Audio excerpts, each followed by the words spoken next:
Dari situlah terus muncul ide besarnya Derrida, dekonstruksi. Cuma, nah ini ada cumanya, Derrida sendiri nggak pernah mendefinisikan dekonstruksi, dan bagi dia memang mungkin jangan didefinisikan. Kalau didefinisikan, dia jadi baku. Jangan tanya cara mendekonstruksi gimana. Nanti dia jadi metode baku. Kalau sudah baku, tidak jadi dekonstruksi. Dekonstruksi itu sifatnya harus terus-terusan. Jadi kalau di kalimatnya Derrida, dekonstruksi itu dia bukan teknis, bukan cara ngeritik atau gaya ngeritik, dan bukan metode tafsir. Dekonstruksi itu dari praksisnya, itu kesimpulan saya, isinya dua, deskripsi dan transformasi. Jadi ngerti teksnya, terus mentransformasi maknanya teks sesuai versi kita. Itu dekonstruksi. Jadi orang melakukan dekonstruksi itu selalu mendekati sesuatu, setelah paham teksnya, dia akan masuk mentransformasi teks itu sesuai versi dia. Dikembangkan, diubah sesuai versi dia.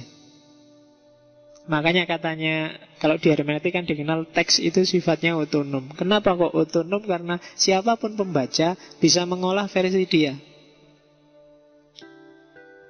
Jadi, description and transformation.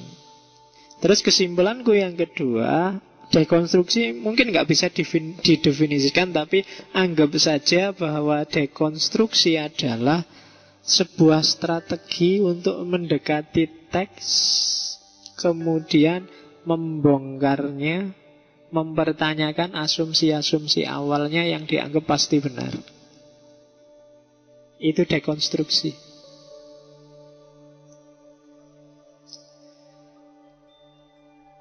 Misalnya NU punya Bahsul Masail, Muhammadiyah punya Majelis Tarjih. Kebenaran-kebenarannya kan dipatok di situ.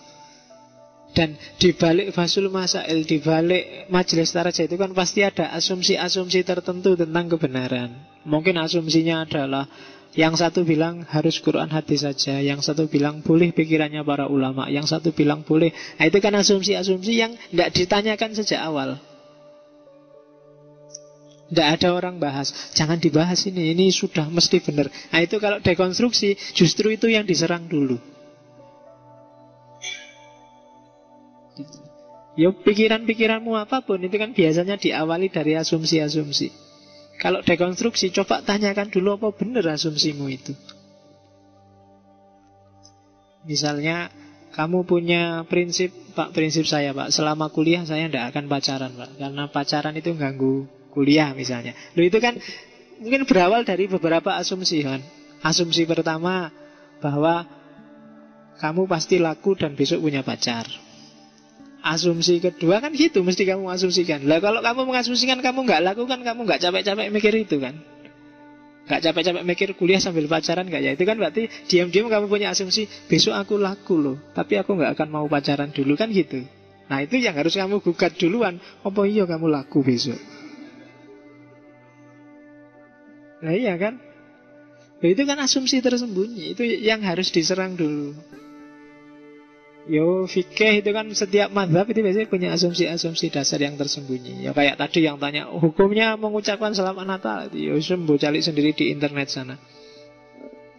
Aku ora paham, bacaan sendiri. Ada sih ulama, ada ulama anggota MUI-nya Arab, apa MUI-nya Arab itu yang kalau kamu buka nanti di situsnya, dia punya situs tanya jawab agama itu, tapi jawabannya unik-unik, tapi ya masuk akal. Misalnya ada yang tanya, Syekh, namanya Syekh, saya lupa, pokoknya di belakangnya Syekh Al-Mutlaq namanya, Al-Mutlaq apa Al-Mutlaqi yang belakang itu. Ada yang tanya, Syekh, hukumnya makan burung penguin itu haram apa halal? Ya dia tidak jawab jawabannya. Ya kalau kamu bisa nangkep dan dapat burung penguin, ya dimakan aja nggak apa-apa. Jawabannya ngono. Jadi ndak usah nyari dalil. Ada yang tanya, yang mungkin kamu sering tanya ini. Saya tuh punya smartphone, ada Qurannya. Kalau tak bawa ke WC boleh nggak? Nah, terus saya jawabnya ya unik. Kamu hafal nggak Quran atau hafal nggak surat-surat tertentu dari Quran? Ya hafal, saya kulhu, saya hafal, inna atau inna hafal lah. Itu Quran kan? Iya. Berarti kalau menurut kamu nggak boleh kalau kamu masuk WC, tinggalin otakmu di luar. Iya, jadi ya, kamu kan ada Qurannya juga loh. Masuk WC ya tinggal dulu di luar. Jangan masuk itu. Unik ya jawabannya Syekh. Arab Saudi padahal cenderung agak Salafi Wahabi. Tapi yo jangan dikira Salafi Wahabi harus kaku ya. Sekali-sekali nyantai. Kamu jawabnya nggak harus kaku. Oke. Jadi dekonstruksi adalah strategi mendekati teks.